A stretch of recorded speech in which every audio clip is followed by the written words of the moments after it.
Break के बाद आपका स्वागत है। प्रदेश की सियासत को लेकर ओम माथुर ने एक बयान दिया है। कांग्रेस की सियासी खींचतान का तमाशा देख रहा हूं।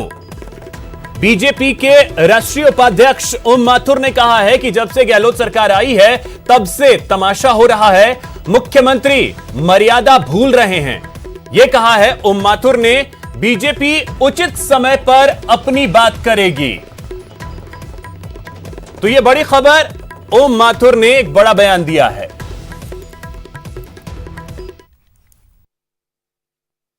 हमारे साथ बीजेपी के राष्ट्रीय उपाध्यक्ष ओम माथुर, उनसे बात करते हैं। सर, जो राजस्थान में अगर हम कांग्रेस के घटनाक्रम को देखें, अभी भी स्थिति साफ नहीं हुई है। सचिन पायलट नाराज है। बीजेपी कैसे देख रही है इस पूरे घटनाक्रम को? बीजेपी तो इनका तमाशा देख रही है, जो तमाशा चल रहा है पिछले 5-7 दिन से, और ये आज से नहीं।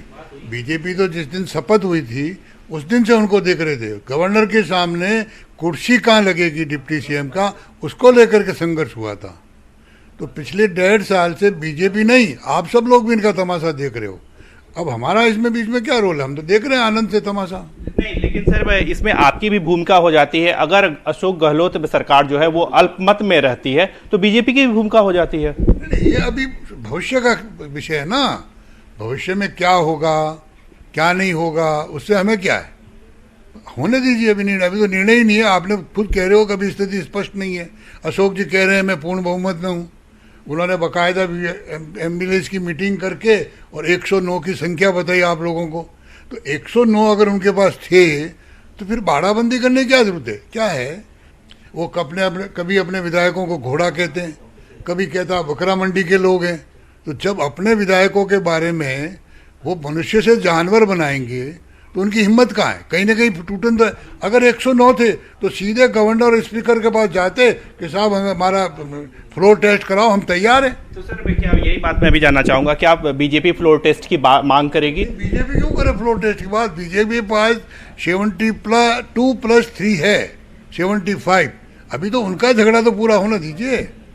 हाँ सर, अगर हम देखें वहाँ पर कई नेता भी हैं, क्षेत्रीय नेता भी है, राजस्थान के पूर्व मुख्यमंत्री भी हैं, उनका रुख कैसा रहेगा इस पूरे घटनाक्रम को लेकर के? नहीं, क्यों नहीं रहेगा रुख? देखिए, हमारी पार्टी के रुख से क्या संबंध है? हमारा पार्टी का रुख तो पार्टी लाइन जो तय करेगा, हम लोग जो तय करेंगे, केंद्रीय नेतृत्व जो तय करेंगे, और फिर हमारा वहाँ विधायक दल है। विधायक दल में हमारे नेता प्रतिपक्ष है, उपनेता प्रतिपक्ष है, हमारे खुद के प्रदेश अध्यक्ष विधायक है, वो बैठ के तय करेंगे।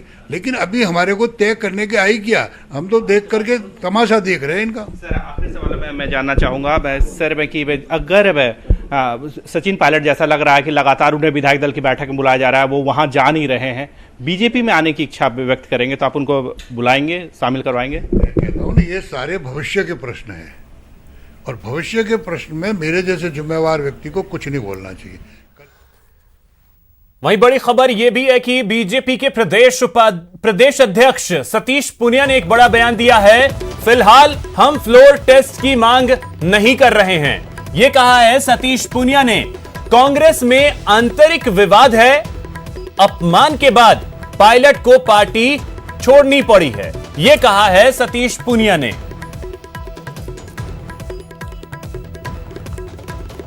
देखिए, हम अभी अपनी तरफ से कोई डिमांड नहीं करेंगे। आज यही स्थिति राजस्थान में सचिन पायलट की थी, जिन्होंने 5 वर्ष तक लगातार संगठन को जिंदा रखा, विपक्ष की भूमिका निभाई, और जब सत्ता की बात आई तो उनको दरकिनार कर दिया गया, उनको अपमानित किया गया।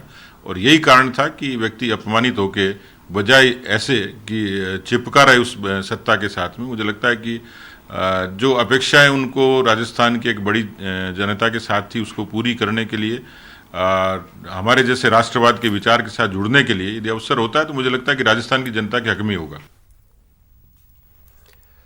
वहीं मरुधरा में जारी सियासी घमासान को लेकर केंद्रीय मंत्री गजेंद्र सिंह शेखावत ने कांग्रेस पर निशाना साधा है। उन्होंने ट्विटर पर लिखा है, श्री राम के अस्तित्व पर सवाल खड़े करने वालों का अपना अस्तित्व आज खतरे में है। तो ट्वीट के जरिए गजेंद्र सिंह शेखावत ने हमला बोला है और लिखा है कि श्री राम के अस्तित्व पर जो सवाल खड़े करते थे, आज उनका अस्तित्व खतरे में है।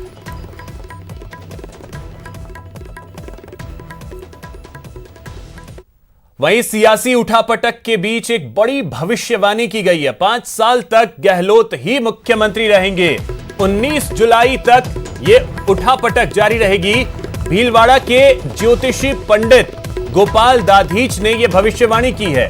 2018 में भी मुख्यमंत्री के बनने की भविष्यवाणी उन्होंने की थी कि गहलोत ही मुख्यमंत्री बनेंगे। तो एक बड़ी जानकारी आपको बताएं कि एक भविष्यवाणी की गई है भीलवाड़ा के ज्योतिष पंडित गोपाल दाधीच के द्वारा। उन्होंने कहा है कि ये खींचतान जो है, ये उठापटक जो है 19 जुलाई तक जारी रहेगी। यानी अगले 4-5 दिनों तक ये उथल पुथल जो चल रहा है वो जारी रहेगी। लेकिन अशोक गहलोत 5 साल मुख्यमंत्री बने रहेंगे। यानी अभी जो 3.5 साल का कार्यकाल बचा हुआ है उनका, उसे वो पूरा भी करेंगे।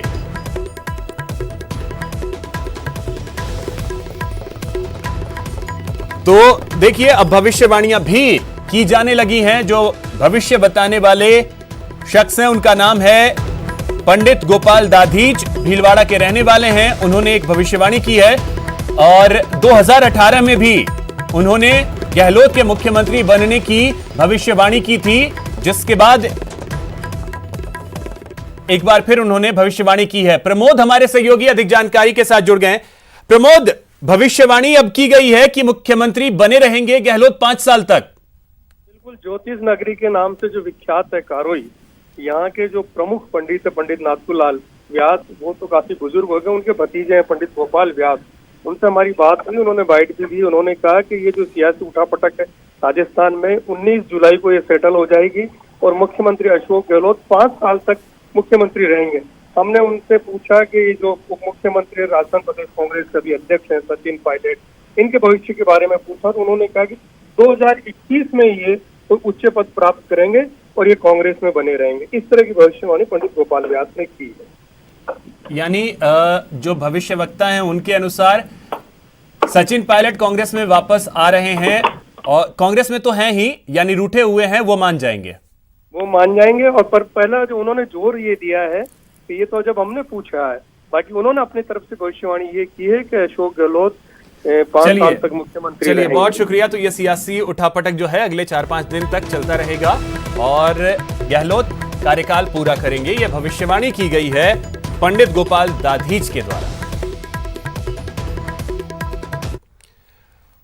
वहीं आयकर विभाग के छापे से जुड़ी एक बड़ी खबर आपको बताएं। दूसरे दिन भी आयकर विभाग छापेमारी कर रही है। केसी अजमेरा के आवास पर छापा मारा गया है। केसी अजमेरा के भाई हैं सतपाल अजमेरा, ज्वेलरी और बुटीक कारोबार में सक्रिय हैं। राजीव अरोड़ा के बिजनेस में ये साझेदार हैं। आम्रपाली में केसी अजमेरा निदेशक बताए जा रहे हैं। सीएम अशोक गहलोत के करीबी हैं सतपाल अजमेरा। आईटी विभाग छापे को रूटीन एक्शन बता रही है। जोड़ा इसे सियासत से भी जा रहा है, लेकिन आईटी इसे रूटीन एक्शन बता रही है। और बड़ी जानकारी यह है कि आज भी, कल भी छापे मारे गए थे कई जगहों पर, आज भी छापेमारी जो है वो की जा रही है। केसी अजमेरा के आवास पर भी छापा मारा गया है। केसी अजमेरा के भाई सतपाल अजमेरा हैं, ज्वेलरी और बुटीक कारोबार में सक्रिय हैं। राजीव अरोड़ा, जिनके यहां कल छापेमारी की गई थी, उनके बिजनेस में साझेदार बताए जाते हैं। आम्रपाली में केसी अजमेरा भी निदेशक बताए जा रहे हैं। राकेश हमारे सहयोगी अधिक जानकारी के साथ जुड़ गए हैं। राकेश, इस वक्त क्या जानकारी है? आयकर विभाग के छापे जो हैं दूसरे दिन और सीएम अशोक गहलोत के करीबी के यहां छापे। बिल्कुल, देखिए जिस तरीके से ये जो अजमेरा सामने आया, अजमेरा, ये सतपाल अजमेरा, केसी अजमेरा एक बहुत बड़ा ग्रुप है। इनका ज्वेलरी मैन्युफैक्चरिंग का काम है, इसके अलावा बुटीक का भी इनका काम है। कई सारे इनके प्रोमाइसेज हैं जहां पर छापे की कार्रवाई चल रही है, जिसमें जो सिविल लाइन में 81 शिवाजी नगर है वहां पर छापा है। इसके अलावा जय क्लब के सामने इनका पैतृक घर है, वहां पर भी जो है छापे की कार्रवाई चल रही है। कई जो ऐसे बिजनेस प्रोमाइसेज हैं जिनका कनेक्शन राजीव अरोड़ा से है, चूंकि राजीव अरोड़ा के नजदीकी ये रिश्तेदार हैं और सीएम के भी करीबी इनको बताया जा रहा है। तो आज जो इनकम टैक्स की जो टीमें हैं लगातार जो केंद्रीय सुरक्षा एजेंसियां हैं उनके साथ इनके घर पर जांच कर रही है, क्योंकि इनका जो व्यापार है, बिजनेस है, वो देश के साथ साथ विदेशों में भी फैला हुआ है। उसमें कुछ ऐसे दस्तावेज आयकर विभाग के हाथ लगे हैं जिसमें जो है जो पैसा है वो विदेशों में गया है, वो नियम विरुद्ध गया है, तो उसकी जांच अभी की जा रही है और जो दस्तावेज है उनको जब्त कर किया जा रहा है। एक और चीज है राकेश, किस समय की वजह से, जिस समय पे ये छापेमारी हुई है, भले ही आईटी विभाग इससे कह ले कि ये एक्शन है, रूटीन एक्शन है, लेकिन सियासत से भी कहीं जुड़ता हुआ दिख रहा है ये छापा। बिल्कुल, देखिए अभिषेक, इसको सियासत भी कह सकते हैं या संयोग भी कह सकते हैं। ये ऐसे समय में छापा पड़ा है जब राजस्थान में जो सियासी संकट चरम पर है, और ये छापे थोड़े से इसलिए विवादास्पद हैं क्योंकि हफ्ते पहले मध्य प्रदेश में भी जब वहां कमलनाथ की सरकार थी और इस तरह का सियासी संकट आया था, तब भी आयकर छापे पड़े थे। कर्नाटक में भी आयकर विभाग के छापे पड़े थे। जो छत्तीसगढ़ के सीएम हैं उनके अधिकारियों के यहाँ भी छापे पड़े थे। यानी सीएम के करीबी लोगों के पर जब ये सियासी संकट होता है तब ही छापे पड़ते हैं, तो इससे विवाद निश्चित तौर पर पैदा हो रहा है और कांग्रेस इसको पूरी तरीके से। राकेश, आप नजर बनाए रखिए, जैसे और भी कुछ अपडेट्स आते हैं आपके पास आएंगे और भी अपडेट्स आपसे लेंगे। बहुत शुक्रिया आपका इन तमाम जानकारियों के लिए।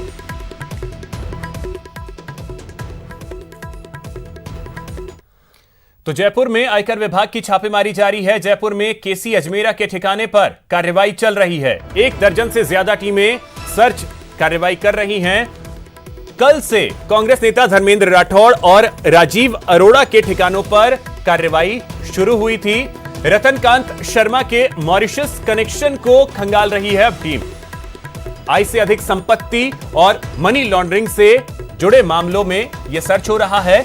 विदेशी निवेश को लेकर भी जांच किए जा रहे हैं। जयपुर, दिल्ली, कोटा और मुंबई के ठिकानों पर कार्रवाई चल रही है। लवली हमारे सहयोगी जुड़ गए। लवली, क्या जानकारी इस वक्त? देखिए, बिल्कुल आयकर विभाग की और ईडी की जो संयुक्त अलग अलग जो कार्रवाई चल रही है अलग अलग ठिकानों पर, वो फिलहाल बखूबी तरीके से जारी है और इस पूरी कार्रवाई को अंजाम देने के लिए आयकर विभाग के जो तमाम अफसर हैं वो इस वक्त जुटे हुए हैं। आपको बता दें 150 से ज्यादा जो अफसर है वो अलग अलग टीमों के अंदर जुटे हुए हैं और राजस्थान की राजधानी जयपुर, कोटा, अजमेर और जोधपुर के अलग अलग ठिकानों पर जो है ये कार्रवाई चल रही है। और फिलहाल आपको बता दें कि मुख्यमंत्री अशोक गहलोत के विश्वस्त माने जाने वाले धर्मेंद्र राठौड़ और राजीव अरोड़ा से जुड़े हुए जो लोग हैं उनके यहाँ पर आयकर विभाग की कार्रवाई इस वक्त चल रही है। और इस पूरी कार्रवाई में जो है आय से अधिक संपत्ति, मनी लॉन्ड्रिंग जैसे कई मामलों से जुड़े हुए जो तार हैं वो मॉरिशस से जुड़े हुए नजर आ रहे हैं और सिंगापुर से जुड़े हुए नजर आ रहे हैं। रतनकांत शर्मा का जो इन्वेस्टिगेशन है वो यहाँ पर चल रहा है। रतनकांत शर्मा ने किस तरह से विदेशी निवेश किया, कहाँ से ये पैसा आया और इस पैसे को लगाने वाला और खर्च करने वाले कौन लोग थे। और जो ये होटल है जहाँ पर कांग्रेस विधायकों की बाड़ेबंदी चल रही है, इस होटल के जो मालिक है रतनकांत शर्मा, जिसे मुख्य मालिक बताया जा रहा है इस होटल का, उनसे भी टीम जो है वो पूछताछ करेगी, जानकारी लेगी। लेकिन केसी अजमेरा का जो ठिकाना है जयपुर के सिविल लाइंस के शिवाजी नगर के अंदर स्थित है, ये बेहद नजदीक का ठिकाना है धर्मेंद्र राठौड़ के मकान के, जो कि जहां पर कल कार्रवाई हो रही थी उनके बेहद नजदीकी ये माने जाते हैं, ऐसा कि टीम के सूत्रों के हवाले से बताया जा रहा है। इनके यहाँ पर जांच पड़ताल चल रही है। ईडी और इनकम टैक्स की जो 4 टीमों के अंदर जो करीब 20 से ज्यादा अधिकारी हैं वो यहाँ पर इस वक्त मौजूद हैं और लगातार जांच पड़ताल और सर्च ऑपरेशन किया जा रहा है। पुराने दस्तावेज भी खंगाले जा रहे हैं, बैंक अकाउंट्स को खंगाला जा रहा है, लॉकर्स की जानकारी भी सामने निकल करके आ रही है, तो लॉकर्स को भी यहाँ पर खंगालने की तैयारी की जा रही है। कुल मिलाकर के जो राजनेताओं से जुड़े हुए कई लोग हैं, जो ईडी के सामने एक बड़ी चुनौती थी, इनके खिलाफ कार्रवाई करना, आईटी के खिलाफ बहुत लंबे समय से मामले चल रहे थे, लेकिन अब ईडी और आईटी ने जो है संयुक्त रूप से अलग अलग ठिकानों पर इस कार्रवाई को शुरू कर दिया है और 24 से ज्यादा ठिकाने ये बताए जा रहे हैं जहां पर इस वक्त लगातार कार्रवाई की जा रही है। जी चलिए लवली, नजर बनाए रखें, आगे भी जैसे यही कुछ अपडेट्स आते हैं वो भी आपसे लेते रहेंगे। बहुत शुक्रिया आपका इन तमाम जानकारियों के लिए। तो अब बात करते हैं प्रदेश में जारी सियासी संकट की, जिसको लेकर के इस वक्त बैठक एक चल रही है कांग्रेस विधायक दल की बैठक चल रही है और होटल में तमाम जो कांग्रेस के विधायक हैं वो मौजूद हैं। दीपक हमारे सहयोगी लगातार जुड़े हुए हैं, होटल के बाहर वो मौजूद हैं। दीपक, बैठक चल रही है, सचिन पायलट नहीं आए, आगे क्या, यह बड़ा सवाल है। वहीं दूसरी तरफ कुछ ही देर बाद बीजेपी भी एक बैठक करने जा रही है।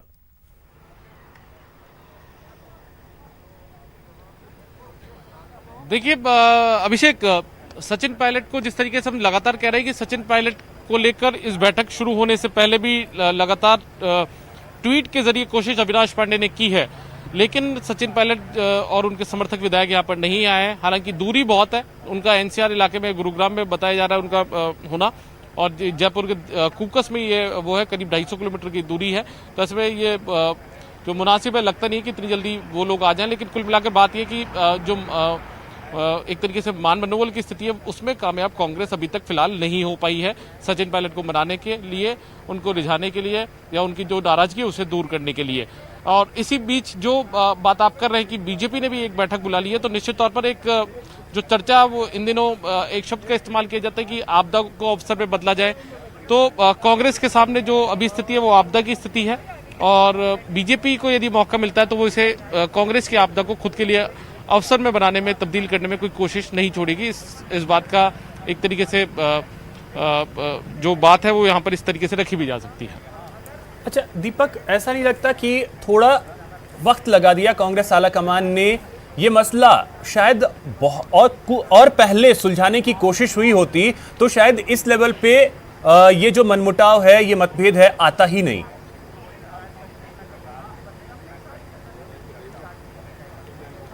देखिए अभिषेक, निश्चित तौर पर यदि ये कोशिशें पहले हो जाती तो शायद इस तरीके की स्थितियां अभी तक पैदा नहीं होती, क्योंकि 1.5 साल से ये जो मनमुटाव है ये ज्यादा बढ़ गया था। जब राजस्थान के अंदर कांग्रेस की सरकार बनी उस समय भी मुख्यमंत्री पद को लेकर जो खींचतान थी वो लंबे वक्त तक चली। 11 दिसंबर 2018 को जो रिजल्ट था, चुनाव परिणाम थे, वो आ गए थे। उसके बाद में 17 तारीख तक जाकर ये फैसले हुए, और उसके बाद में 18 को शपथ ग्रहण का कार्यक्रम हुआ। तो उन दिनों भी लंबी स्थिति पैदा हुई थी। उसके बाद में कोशिश ये की जानी चाहिए थी कि ये जो पूरी स्थितियां हुई है उसको लेकर जो खींचतान है उसको कम किया जाए, लेकिन शायद ये खींचतान कम होने की बजाय लंबी बढ़ती गई। और इसमें जिन लोगों को सक्रिय भूमिका निभानी थी शायद वो लोग थोड़ा बैकफुट पर आ गए, या फिर उन्होंने उस तरीके से सक्रिय भूमिका दोनों नेताओं के बीच में सुलह कराने को लेकर निभाई नहीं। और यही वजह कि अब जो ऐसी स्थितियां वो यहाँ पर पैदा हो गई है। लगातार बीजेपी तक आरोप लगा रही है कि जो विधायक कांग्रेस के विधायक हैं और विधानसभा अध्यक्ष तक रह चुके हैं और कई बार विधायक रह चुके हैं, ऐसे व्यक्ति या फिर जो दूसरे व्यक्ति जिनकी पारिवारिक पृष्ठभूमि बहुत बड़ी मतलब कांग्रेस की शुरुआत से रह चुकी है, ऐसे लोग यदि यहाँ नहीं है इस बैठक में और वो सचिन पायलट खेमे के साथ हैं तो कहीं ना कहीं सवाल उठते हैं। तो ऐसे में ये जो नाराजगी है कांग्रेस हाईकमान को समय रहते दूर कर लेनी चाहिए था। दीपक मैं आपके पास आ रहा हूं। इस वक्त एक तस्वीर जो है वो आई है बैठक की, वो हम अपने दर्शकों को दिखा दें। ये तस्वीर जो है वो होटल से सामने आई है जहां पर विधायक दल की बैठक चल रही है। ये आप तस्वीरें देख सकते हैं। कांग्रेस के वो तमाम विधायक जो दावा है 109 का कि वो सभी विधायक यहां होटल में मौजूद हैं, उनकी बैठक चल रही है। अब अहम बात यह है कि इस बैठक से चीजें क्या निकल करके सामने आती हैं। कल एक प्रस्ताव जो है विधायक दल की बैठक में पास किया गया कि कांग्रेस सरकार के खिलाफ जो लोग हैं उन पर एक्शन लिया जाए, लेकिन आज जो बैठक है उसमें क्या कुछ चीजें निकल करके आती हैं इस पर हर किसी की नजर है। 100 से ज्यादा विधायकों के होने का दावा जो है वो किया जा रहा है, और तस्वीर ये सामने आई है फेयरमाउंट होटल जहां पर कांग्रेस के तमाम विधायक मौजूद हैं, उन विधायकों को छोड़ करके जो सचिन पायलट के समर्थक हैं। अब दीपक, ये तस्वीर तो चलिए हमने दर्शकों को दिखा दी, वो बैठक चल रही है, लेकिन अब इसमें अहम बात यह है जिस तरीके से ट्वीट्स आए हैं कुछ विधायकों के, मुरारी लाल मीणा हो, विश्वेंद्र सिंह जो कि पर्यटन मंत्री हैं उनके ट्वीट हों, या मुकेश भाकर के जो ट्वीट आए, उसने यह बता दिया है कि तलखी इतनी ज्यादा बढ़ गई है कि शायद अब इसे पाट पाना बहुत मुश्किल होने वाला है। मुश्किल ही नहीं, हद से ज्यादा मुश्किल होने वाला है।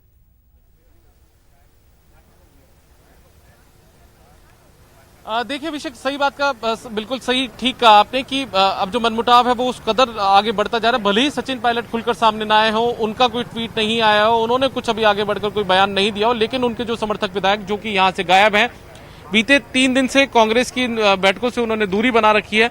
ऐसे में माना जा सकता है कि उनके जो ट्वीट सामने आए ट्विटर के जरिए उन पर अब वो सवाल जब उन्होंने सवाल उठाए, तो ऐसे में अब सवाल उठना लाजमी भी है कि आखिर तलखी इस लंबे मतलब जो बीच की खाई है वो आखिर इतनी क्यों बढ़ गई।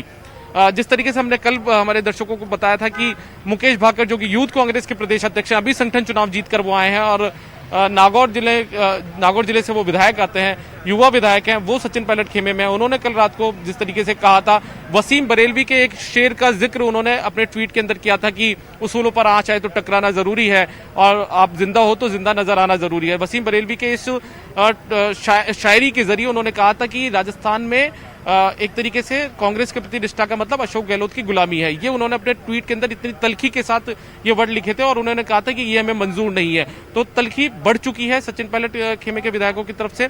उसके बाद में लगातार जो दूसरा ट्वीट है वो विश्वेंद्र सिंह का सामने आया। कल ही विश्वेंद्र सिंह ने सचिन पायलट जब विपक्ष में थे और पीसीसी चीफ उन्हें बनाया गया था, तो उसके बाद में यूथ कांग्रेस के एक आंदोलन के दौरान उन पर भी लाठी पड़ी थी। तो उनकी फोटोओं का जो पूरा एक वो फोटो उन्होंने ट्वीट की थी जिसमें सचिन पायलट की 3-4 फोटो थी जिसमें वो घायल है, उनके डंडों के निशान थे, पुलिस ने जो लाठीचार्ज किया था उसके, तो उसका उन्होंने जिक्र किया था। हालांकि उन्होंने कोई उस पर कुछ कमेंट नहीं किया था, वो फोटो ट्वीट की। उसके बाद में उनका कल रात को सचिन पायलट की खेमे की तरफ से जो वीडियो 10 सेकंड का आया सामने, विधायक उनके जो विधायक समर्थक विधायक थे जो बैठे थे, उसको उन्होंने ट्वीट किया और उसके अंदर उन्होंने लिखा कि फैमिली, ये सिर्फ एक शब्द लिखकर, एक वर्ड लिखकर उन्होंने ट्वीट कर दिया था। तो ऐसे में माना जा सकता है कि अब जो तलखी है वो लगातार बढ़ चुकी है और अब इस पर पार पाने की कोशिश में जो कांग्रेस के बड़े नेता लगे हुए हैं उनको काफी बड़ी मेहनत करनी पड़ सकती है, तब जाकर इस पर शायद जो स्थिति है वो उनके लिए सुखद हो सकती है और जो ये जो राजनीतिक बवाल है वो थोड़ा थम सकता है। लेकिन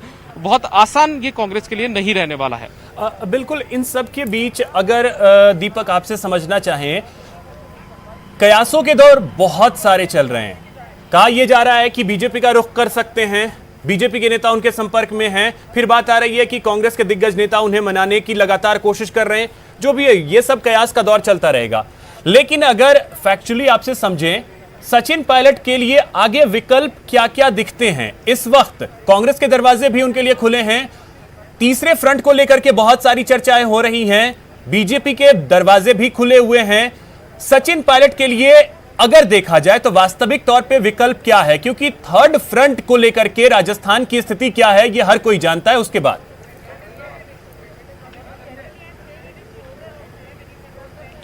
देखिए अभिषेक, जिन बातों का आप जिक्र कर रहे हैं उसको लेकर मैं बता दूं कि कल हमारी सचिन पायलट से जुड़े हुए खेमे के कुछ लोगों से बातचीत हुई थी या उनसे जुड़े हुए लोगों से बातचीत हुई, तो उनका कहना ये था, जब हमने उनसे ये पूछा था कि क्या वो बीजेपी के कुछ नेताओं से मिले हैं, तो उन्होंने उससे इनकार कर दिया था। हमने उनसे ये पूछा था कि क्या वो बीजेपी में शामिल हो रहे हैं, तो उन्होंने उससे भी इनकार किया था।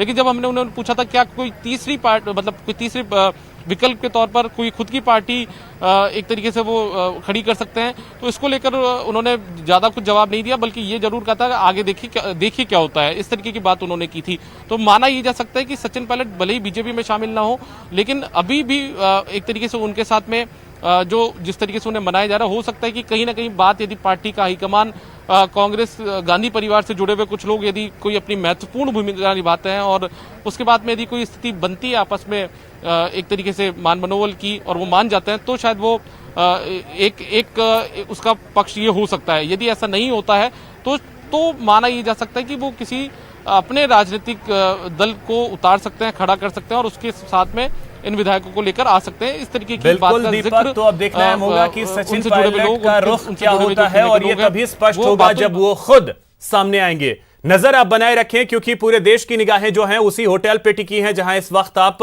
मौजूद हैं। ये कवरेज लगातार जारी है। रुकेंगे एक छोटे से ब्रेक के लिए।